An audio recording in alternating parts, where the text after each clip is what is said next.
এবার ইমাম বুখারী রহমতুল্লাহ আলাইহি অন্য শিরোনামে হাদিস বর্ণনা করছেন। সেই শিরোনামের ক্রমিক নম্বর হচ্ছে 11। ফিতনা ফাসাদ, ঈমান, আকীদা, আমল নিয়ে বেঁচে থাকার যে পরিবেশ, সেটা না থাকা, সেটা কষ্টসাধ্য হয়ে যাওয়া, এটাও ফিতনা। এমত অবস্থায় সেই অবস্থানস্থল ত্যাগ করা, সেটাও দ্বীনের একটি অংশ।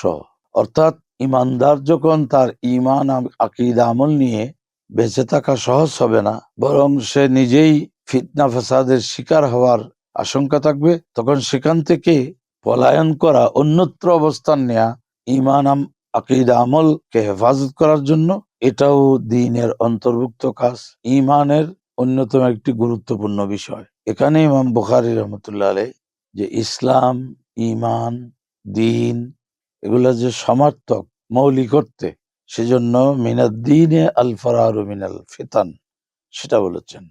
এই শিরোনামের অধীনে 19 নম্বর হাদিস ইমাম বুখারী রহমতুল্লাহ আলাইহি বর্ণনা করছেন।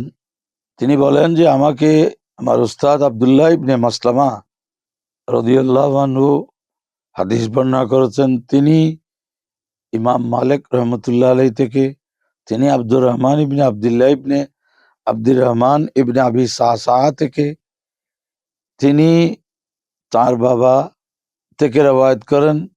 তিনি হযরতে আবু সাঈদ খুদরি রাদিয়াল্লাহু তাআলা আনহু থেকে হাদিস বর্ণনা করেন। হযরতে আবু সাঈদ খুদরি রাদিয়াল্লাহু আনহু বলেন, রাসূলুল্লাহ সাল্লাল্লাহু আলাইহি ওয়া আলিহি ওয়াসাল্লাম ইরশাদ করেছেন যে নিকটবর্তী হয়েছে ওই সময় যখন মুসলমানের সবচেয়ে উত্তম সম্পদ হবে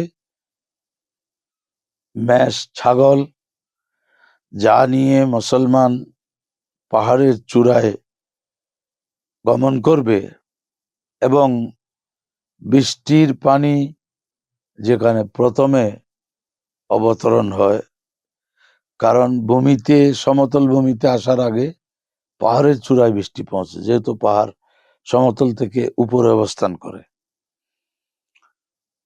ওখানে কেন যাবে? নিজের দ্বীন, ঈমান, আকীদা, আমলকে ফিতনা থেকে বাঁচানোর জন্য সে ছাগল, মেষ, এগুলা নিয়ে পাহাড়ের চূড়ায় যাবে।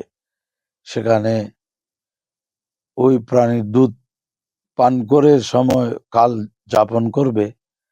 তাহলে বোঝা যায় এরকম সময়ও উম্মতের মধ্যে আসবে যখন লোকালয়ে ঈমান, আকীদা, আমল নিয়ে বেঁচে থাকাটা অত্যন্ত দুষ্কর হয়ে পড়বে। তখনও কিন্তু ঈমানদারকে গা ভাসিয়ে দেওয়ার সেই সুযোগ নেই যে পরিবেশের সাথে গা ভাসিয়ে দিয়ে আমাদের কি ঈমান আকীদার ব্যাপারে শিথিলতা প্রদর্শন করতে হবে, এই বিষয়টি কিন্তু নয়। আজকে অনেকের মধ্যে সেই শিথিলতা এসে গেছে যা ঈমানের দুর্বলতার পরিচায়ক। রাসূল পাক সাল্লাল্লাহু আলাইহি সাল্লাম বলছেন যে মুসলমানগণ তার ঈমানকে বাঁচানোর জন্য পাহাড়ের চূড়ায় যাবে। আল্লাহ আমাদেরকে বিষয়গুলো বোঝার তৌফিক দান করুন।